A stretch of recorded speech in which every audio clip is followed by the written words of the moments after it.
All our stories are created for entertainment purposes only. I'm a 37-year-old woman, and I've been married to my husband Dave for the past 10 years. To keep things private, I'll refer to him as Dave. He's 36, owns a garage, and is an excellent car mechanic. Dave worked hard in his teens and 20s, saving money to open his own garage. He's the perfect husband material with qualities like being loving, caring, compassionate, and loyal. His upbringing greatly influenced his character due to a tough childhood.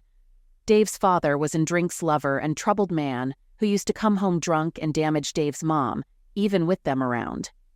Despite her efforts to put him in rehab, he would relapse each time. As the eldest of 3 brothers, Dave, still young in his preteens, stood up for his mom and urged her to divorce his father. He took on a side job as a garage cleaner while in school and quickly advanced to become a mechanic. Dave's mother, working 2 jobs, found relief from feeding her miserable husband after the divorce.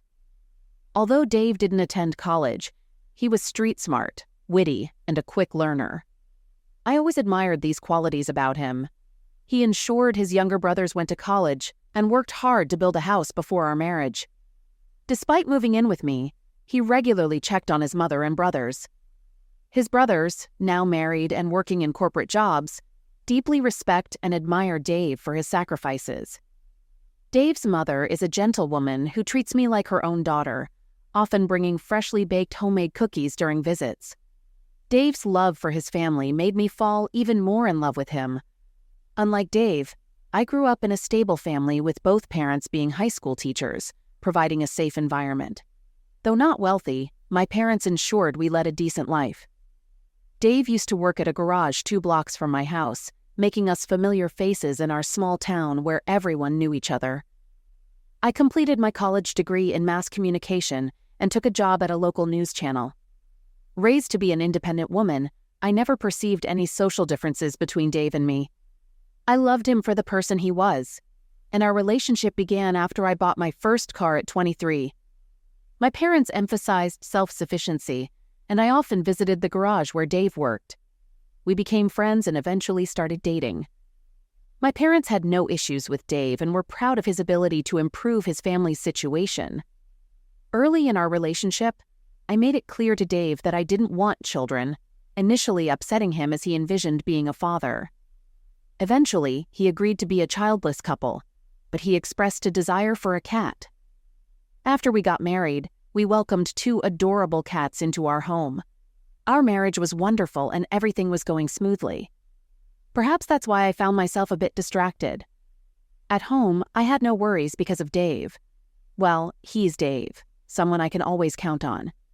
He took great care of me emotionally, ensuring all my needs were met, including our lovely home. I believe adversity is sometimes necessary to stay focused on life and avoid deviations. A few months ago, I encountered a guy at the office. Let's call him Tom. Tom is 27 years old and recently joined our team as the new guy. Initially, he kept to himself as he had no friends. During lunch or breaks, when we all had fun together, he sat at the corner table observing us. It was his first week, and feeling out of place was normal. While it wasn't the first time I saw newcomers feeling awkward, there was something about him that caught my attention, maybe his intense, longing eyes. On the 3rd or 4th day, I approached him and invited him for a coffee run for the team, to which he gladly agreed. I asked if he felt lonely in the new office, and he nodded, explaining that he was new not only to the office, but also to the city. He had no friends there, coming from the interior parts of town. Despite having a passion for animation and online gaming, he moved to the central area of the town, leaving his family on the farm. I don't know why, but I felt compelled to give him company and make him feel more welcome in our company. I frequently invited him to join me on occasional coffee runs, maintaining a purely colleague relationship. I didn't even consider him a friend. Coincidentally, he was transferred to my team during his training, bringing us closer. We spent breaks, lunches, and sometimes dinners together.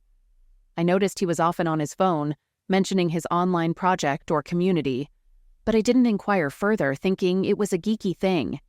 That's when I started deceiving Dave.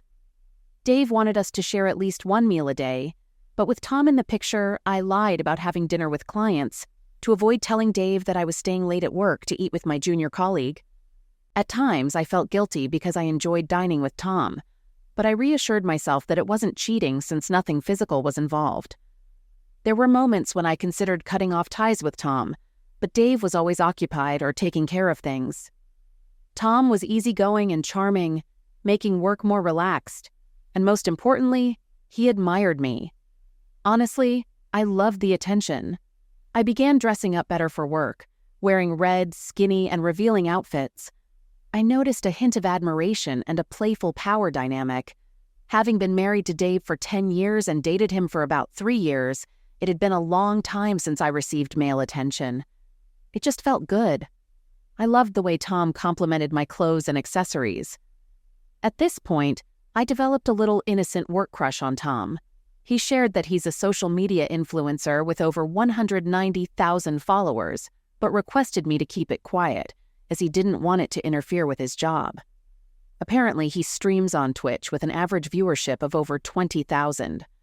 About 2 weeks ago, he invited me to his home studio where he live streams. I was excited and intrigued, being a fan of media and socials, although I wasn't very familiar with Twitch. It's interesting how, despite our efforts to reach people through a big operation, he gained a massive online following on his own. It was our first time meeting in a private place. I looked forward to it, finding it thrilling to learn more about his place. I convinced myself it was solely my interest in mass media, but I guess my body and mind were prepared for what would happen next. I went there, and he showed me his studio, more minimalistic than ours, but with a nicer aroma. I imagined what it would be like to host my own show and kept bombarding him with questions about his streaming sessions. Some questions went unanswered as he told me to wait until going live to get the authentic feel of the production. I sat across from him while he faced the camera. I watched him go live, casually discussing his week, taking questions, and offering sports advice for the gym. Although he also live streams games, that day featured an interactive live session. I saw another side of Tom, and I was captivated by his charisma. I noticed one of the screens displaying changing analytics or numbers and a chat going crazy, but I couldn't read it. I mainly watched him as I didn't want to be seen on screen for obvious reasons. No one knew. I sat there behind the scenes as he assured me he wouldn't address it. It went on for an hour until he ended the stream. After wrapping it up, Tom asked for my opinion and joked around a bit. We continued talking, and as I walked towards his screen, I asked if it was really off. It was, and we stood there in his studio. I was glad he offered me another drink, this time with an invitation to drink it on the couch. He came and sat beside me, placing his hands on my thighs. I know I might get a lot of hate for saying this, but I didn't feel guilty when we started. I thought it would just be a one-time thing. I felt a current running through my body and I gave in. It was passionate and wild. Please understand that at home, Dave was everything but wild. So after this, I noticed I didn't feel bad at all. Not even a hint of regret, which I expected to have. But when I got home, I saw Dave fast asleep. Looking at his innocent face sent me on a guilt trip. But I convinced myself that I loved Dave and that the entanglement with Tom was just a one-time thing. Even as I said this to myself, I knew I wanted more. A few days later, which was yesterday, I asked Tom if we could meet again. He asked if I meant for food or coffee. I don't know if he didn't get my hint or if he just acted indifferent. His response confused me, and I mumbled coffee.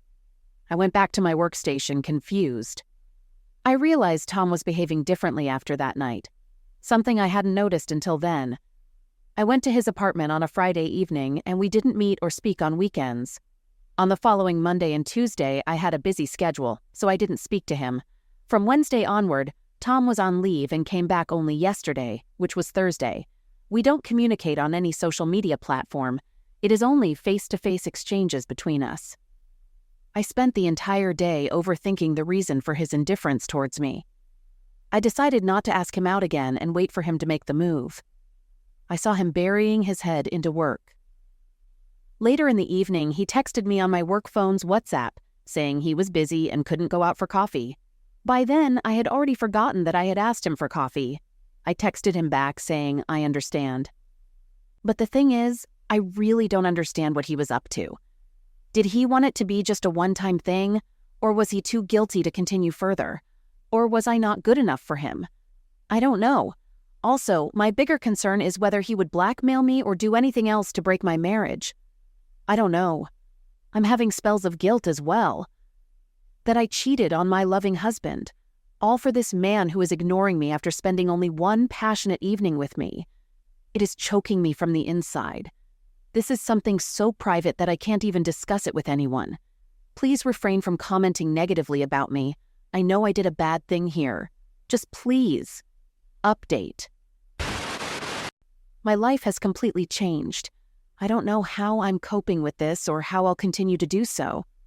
Despite receiving a lot of hate for my previous confession, it doesn't bother me right now. I need to let it out, and I don't care about the labels some of you might attach to me. Thanks to those who tried to understand and advise me against my desires, or whatever you want to call them. After his first WhatsApp message where he apologized for declining my coffee invitation, I wanted to ask him if he didn't want to see me. However, I was afraid he might say no, and I didn't want that. I wanted him to desire me just as much as I desired him.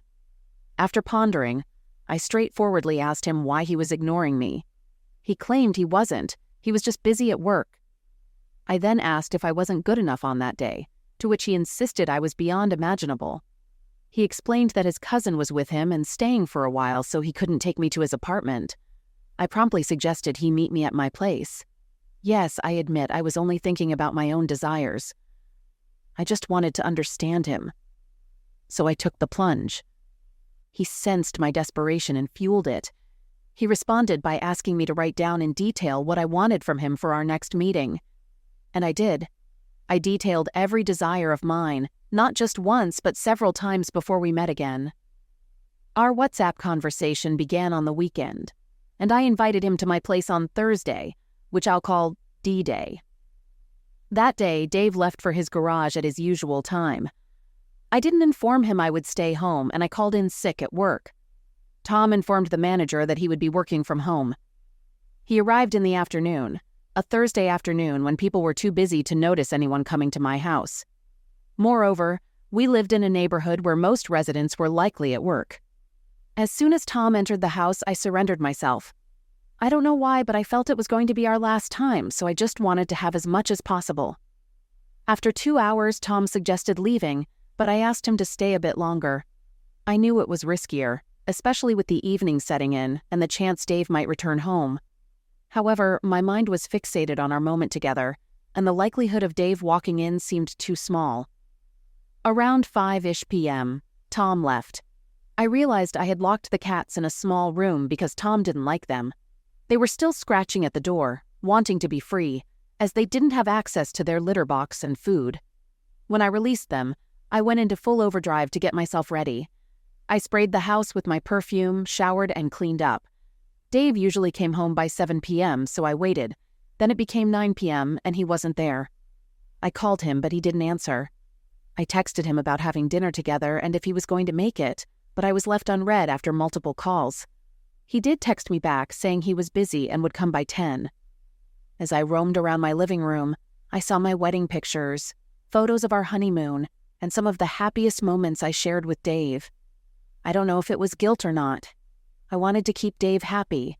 Quickly, I rushed to the kitchen to make his favorite lasagna. I had an hour before he came home. When Dave arrived, I welcomed him with a hug, but to my dismay, he wasn't amazed by my gesture. Instead, he went straight inside the room, showered and changed, then went to bed. I happily told him I cooked lasagna for him, but he preferred the leftover porridge from the day before. I tried asking if something was wrong, but he stayed silent, acting like he didn't hear me. I repeated my question, and my voice started shaking. He must have noticed because he stood up and went to the dining room. I followed, but he stayed silent. To ease the tension, I started setting up plates with food. I gave him a plate and sat across from him at the table. I tried figuring out why Dave was upset. I had Tom on my mind, but I tried to ignore it because the idea of my cheating being revealed made me panic. Dave broke the silence, asking if the guy who came over was from work. I asked, "Which guy?"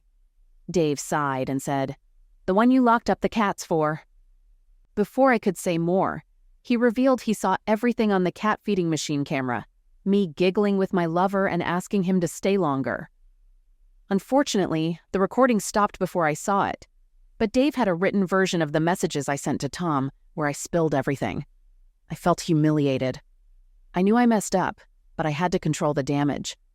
I got defensive, yelling at Dave to stop and trying to grab his phone to see how he accessed my messages. I thought he snooped on my phone while I slept, but he said he accidentally logged into my laptop a few days ago where my work WhatsApp was open. He saw the messages and got them from there. Dave's plan was to catch us in the act. Luckily, the chat didn't mention the day Tom and I were meeting, saving me from major embarrassment. Being caught with Tom by Dave would have been awful. I yelled at him for invading my privacy. It was dumb, but I had to say something, right?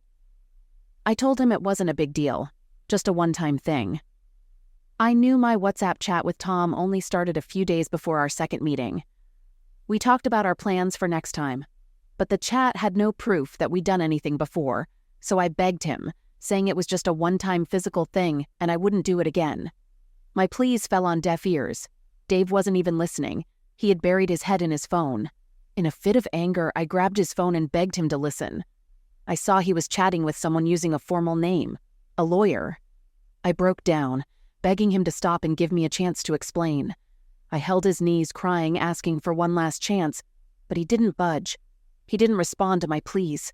When he finally spoke, he calmly told me to leave the house. I was shocked because I never thought he'd abandon me like this. I cried inconsolably, asking for forgiveness, but he remained unmoved. He looked at me with cold eyes and said, "No amount of tears and pleas is going to change my mind. You're wasting your time and tears unnecessarily. Save it for the future." I realized he was right. He wasn't going to change his mind, at least not at that moment. The house we lived in was Dave's. He had built it before our wedding, so I had no claim to it. Plus, I didn't want to get into fights over property and money. I didn't want that. I wanted Dave. I told him I'd leave the next morning since it was already very late. It was past midnight. He nodded, saying it was fine by him, but I should be gone by the time he returned home the next day. Saying this, he walked out. I held his hand, asking him to stay. I told him he could sleep in a different room, and I wouldn't bother him. He replied he couldn't share a roof with me, shrugged my hand off, and left. I wanted to leave the house right away, but I stayed back, hoping that Dave might change his mind when he got calmer the next day. I spent the night crying in my bed, cursing myself for ruining my beautiful marriage. I didn't go to the office the next day, waiting for Dave to return. I thought his anger might calm down the next day, and I could convince him to work through this. It was around 7 p.m. when he got home at his usual time. He sighed at me with irritation. I tried to talk, but he snapped at me, saying he didn't want more drama and insisted I leave the house immediately. That was the moment I realized I had lost my husband. So I packed my stuff and left the house in my car. After wandering for a few miles, unable to figure out where to go, I found myself in the only place I hoped to find help. I found myself in front of Tom's apartment. In that emotional moment, I forgot that Tom had his cousin living with him. I just went upstairs with my handbag, leaving all my baggage in the car. I didn't want to panic him. Tom was alone in his apartment. I hugged him as soon as he opened the door. He asked me if I was fine because it was late and unusual for me to show up. I started crying my heart out. I ranted about how Dave had found out about the affair, humiliated me, and kicked me out of the house. Tom took me inside and offered me a blanket. I was cold. I had barely eaten for the last 2 days and was shaking. As I explained what happened, he offered me some soup. I didn't want it and still sat there crying. But he fed me the soup by himself. He then cuddled me to keep me warm. We were in bed again, but this time it wasn't anything wild. It was just comforting. Afterward, I continued to rant about how miserable my life had become and how I would survive through this. Tom pacified me and asked me to sleep. He said we would figure out the stuff in the morning. That's when I remembered Tom's cousin was staying with him. Tom mentioned he had gone out to meet friends and would be back the next day. Exhausted from crying for the past 2 days, I quickly fell asleep in Tom's arms. When I woke up Saturday morning, Tom was still asleep. Needing a shower, I realized my toiletries were in my car. I brought all my suitcases to the apartment, showered, and got dressed. I looked miserable from all the crying. I made some toast and coffee for both of us. When he woke up, I hugged him and thanked him for supporting me during breakfast. Tom mentioned he was going out with his friends and asked when I would leave. I was shocked by his question. Holding his hand, I suggested starting our relationship anew by moving in together. His eyes widened in shock as he asserted he couldn't be in a relationship with me. I asked him why not. He said he was too young for a committed relationship and wanted things to be fun without the baggage of one-night stands. I asked if he didn't mean anything about what he used to tell me. He used to swear he loved me. Although I used to bring up our age difference and deny taking the relationship forward, he assured me that age wasn't an issue for him. He replied with a straight face, initially saying, "Of course," and then explaining it was all just for the sake of saying it. He stated that men say thousands of things to impress women, and it doesn't necessarily mean they're true. I lost my mind and reminded him I ruined my marriage just to be with him. He shifted the blame, saying he wasn't the one who asked me to break up with Dave. He claimed I did everything myself and deserved what I was going through. The argument got ugly, and I threatened to expose him to his followers, telling the world how deceptive he is and how he used me, ruining my life. He laughed and asked which followers I was talking about. I replied, "Your Twitch followers." He challenged me to find his account, sounding shady. Not being on Twitch and not knowing his exact ID or how to navigate, I refused to give in. Taking my phone, I downloaded the Twitch app, creating an account while switching between looking at my phone and him. He continued laughing and doing chores, even mocking me when I mentioned signing up for Twitch. I attempted all possible combinations of his name to find his account, but couldn't. Seeing my desperation, he told me to stop searching, revealing it was all fake. He never had 190,000 followers, nor was he streaming with an audience of over 20,000. Tom knew I didn't use Twitch, so I didn't understand how it worked, and he was able to fool me. Confused, I asked him how, and he admitted using a fake app to impress me. He mentioned betting his friend he would win me over in the first week, but I turned out to be harder to win than he thought. So he decided to get the media girl's attention by pretending to have a large following, spreading lies to capture my attention and physical closeness. I was devastated when I heard this, and I cried until I couldn't breathe. I couldn't believe how foolish I had been. Unlike before. He didn't comfort me. He threw my bags out and told me to leave. It was so shocking and unreal that I felt emotionally numb. He then tossed my belongings out of the apartment, and I left as if I were a ghost. I carried my luggage down the stairs and stood there. It was raining heavily with occasional snowfall, and I was freezing in the cold. I had no idea what to do or where to go. Living with friends or at a hotel wasn't an option for the next few days or weeks, so I had no choice. I went to my parents' house. My mom, alone as my father was camping, was surprised to see me so suddenly. I told her I wanted to spend time with her since she was living alone. She asked if everything was fine in my marriage, and I lied, saying everything was okay. I explained we just needed a break from each other, the real reason why I came to live with her. She understood, as my parents also took breaks to rejuvenate themselves. Later that night, I woke up with a high temperature. The next day, I had a viral fever. I informed work that I was still sick and might need more time. I felt progressively weaker throughout this ordeal. I heard nothing from Dave or his family as I recovered at my mom's place. No text or inquiries about picking up my stuff or the well-being of our cats. He even blocked me from the cat feeding camera. Yes, I tried reaching out, but shame held me back. I called him twice but hung up before it could ring. 3 times. My mom saw I wasn't in the right mind and pressured me to tell her. I kept asking her to wait until I'm ready and need more time. I pleaded for her not to contact Dave or tell Dad anything. She kept pushing until I cried, confessing I did something bad to Dave. She agreed to be patient, hugged me, and said she understood. But I had to promise to tell her before Dad came home. Thanks to her, I got time to think, but I couldn't tell her the truth yet. After recovering from the fever, I went back to work. When Tom saw me, he didn't ask how I was doing. Instead, he ignored me as if we were strangers, even though I wasn't talking to him. It amazed me how he acted so strangely. given that he was the one who betrayed me. Now I realize his behavior showed clear red flags that I failed to notice. That's the problem. I thought I was safe and smart enough not to get caught, especially since I knew him. But I fell for everything, making me wonder if I deserved this. It's been a week since I've been staying with my mother, trying to move on. Many times I've thought of talking to Dave's mother for reconciliation, but I know my sins are unforgivable. I can't muster the courage to face my mother-in-law who had been so good to me. I still can't accept that Dave is going to divorce me.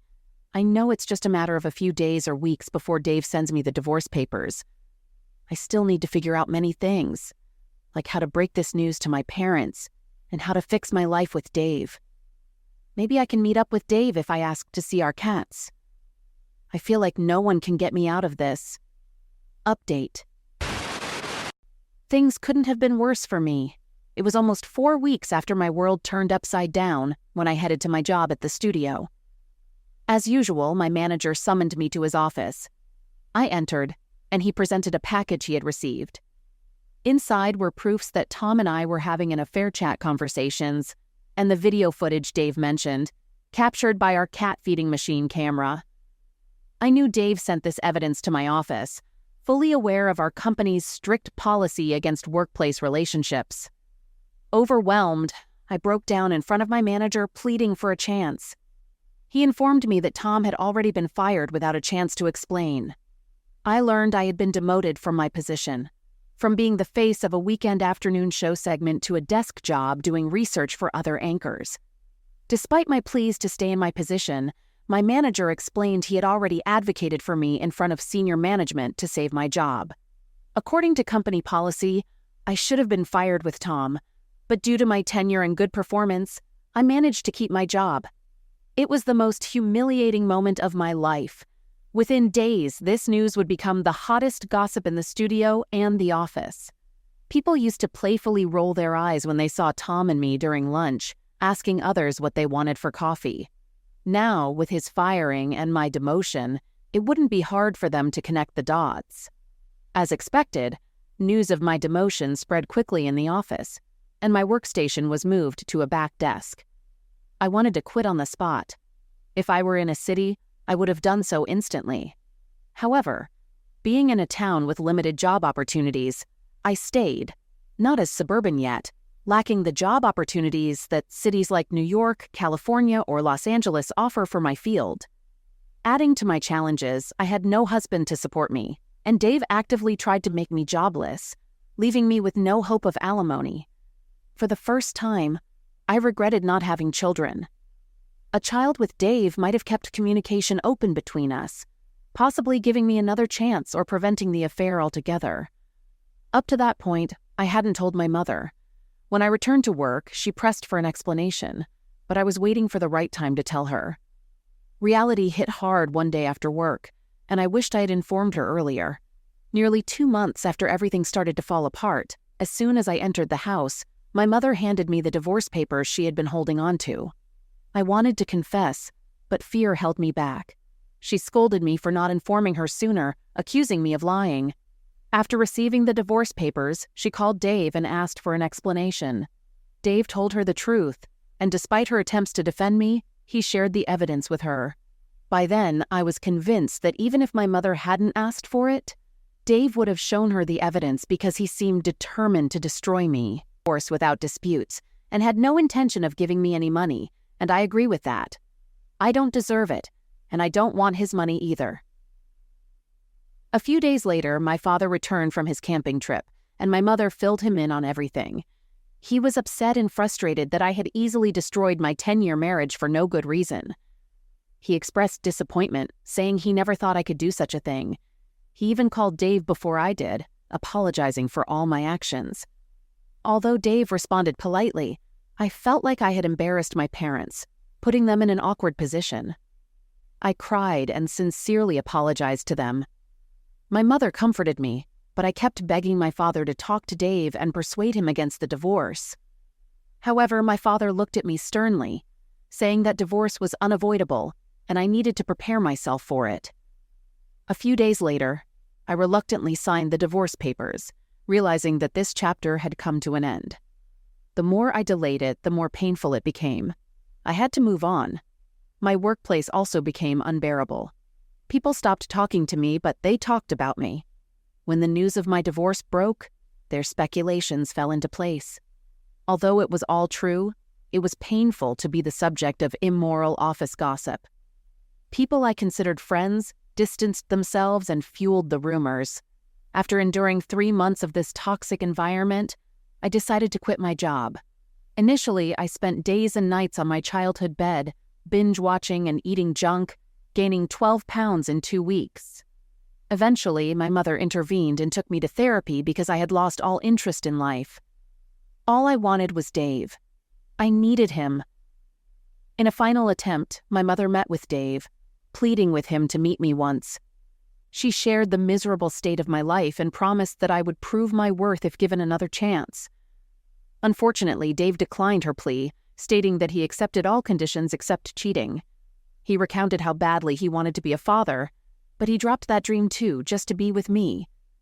Disheartened, my mother returned, telling me I had lost a good man for nothing, not even a pebble. I wanted to ruin Tom, but he had already left town soon after he was fired. It's been more than 2 months since I've been attending therapy, but I don't think it is ever going to help me. I have decided to move out of this place. It suffocates me. Anywhere I go, anyone I meet reminds me of Dave or talks about him.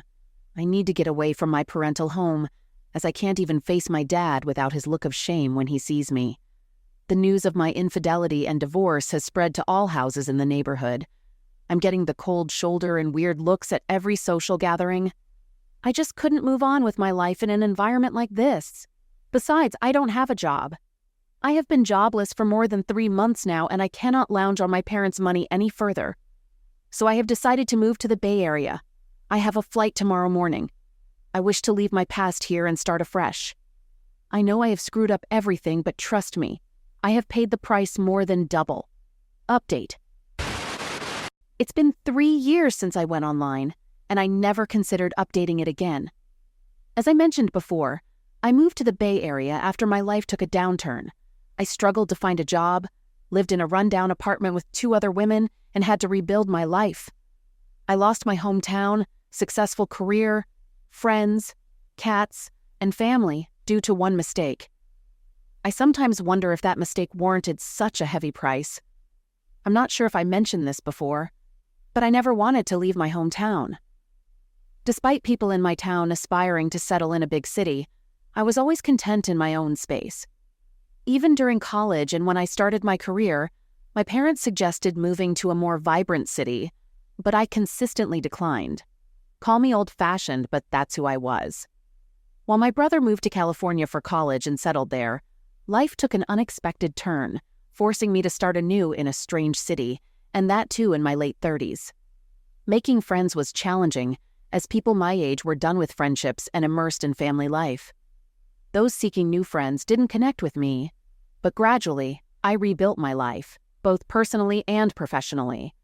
I faced challenges. I didn't secure any on-screen role, but ended up with a back-office research job.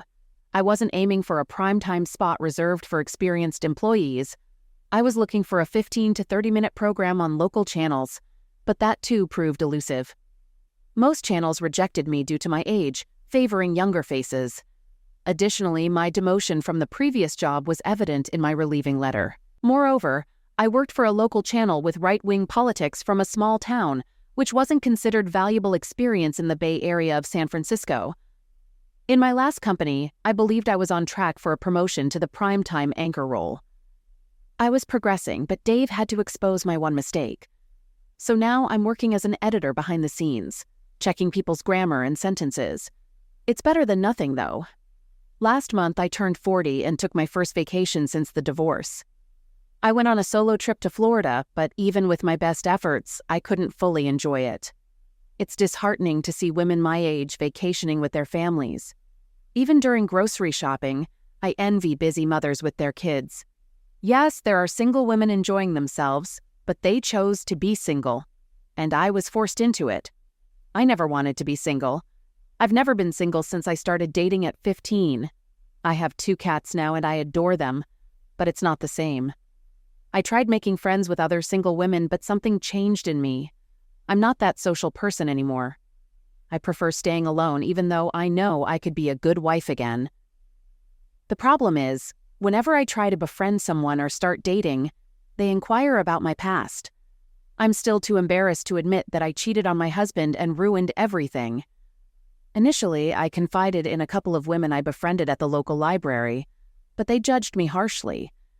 Everyone reacts differently at that moment. Since then, I've learned my lesson and haven't shared my past. But that's also an issue. New people find me suspicious when I try to conceal my history, and it becomes awkward.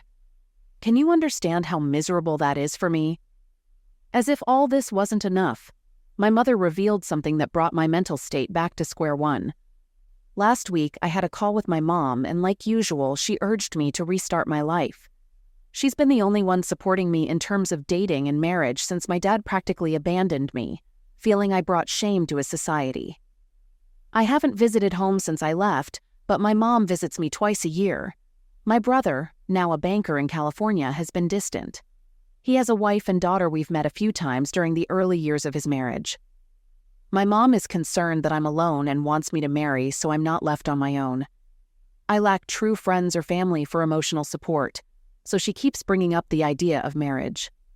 Last week, during our usual call, she insisted I meet new people and start dating. When I refused, she got aggressive, mentioning I should move on like Dave did, leading a happy family life. In a moment of anger, she almost revealed that Dave had remarried. Curious, I asked if Dave had indeed remarried. Initially hesitant, she eventually shared that Dave had remarried within a year of our divorce, and now he has twins, a boy and a girl. The cats are doing well too.